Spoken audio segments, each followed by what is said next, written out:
raciocínio. E é isso que eu acho que a gente precisa repensar, e foi por isso que eu escrevi aquele livro, para mostrar que a gente tem dois caminhos que me parecem ser muito claros hoje.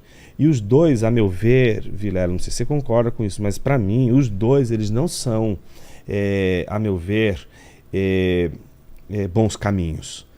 Se você escolhe uma fé cega, uma fé sem razão, você não consegue justificar por que você pensa. Ah? Se você escolhe um caminho do outro lado, dizendo, não, eu vou trabalhar só com raciocínio, você não consegue lidar com questões que extrapolam o seu raciocínio, não porque elas são misteriosas, entende? Nos dois casos você está se limitando. Exato! Veja, quando você diz que algo é um mistério, essa coisa do mistério, o Leibniz fazia isso de maneira muito interessante, num livro chamado Teodiceia, né, que ele vai trabalhar a questão do mal.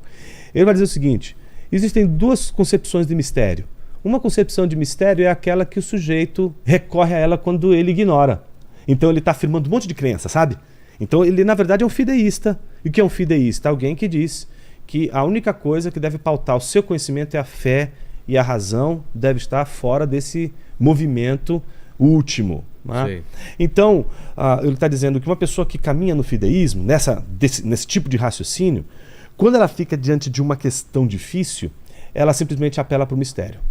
Ela diz, isso é um mistério. Mas essa afirmação do mistério não é uma afirmação racional, é um escapismo. É uma maneira de você fugir do problema do raciocínio. Agora, existe uma outra maneira de você recorrer ao mistério, que não é pelo fato do mistério representar algo extraordinário, fantástico, mas pelo fato de você reconhecer que o seu raciocínio tem limitações. E se o seu raciocínio tem limitações, isso significa que algumas coisas você pode conhecer e outras você pode ignorar. E o fato de você ignorar determinadas coisas não torna essas coisas irracionais. Elas podem continuar sendo racionais, mas elas estão para além dos nossos limites da razão.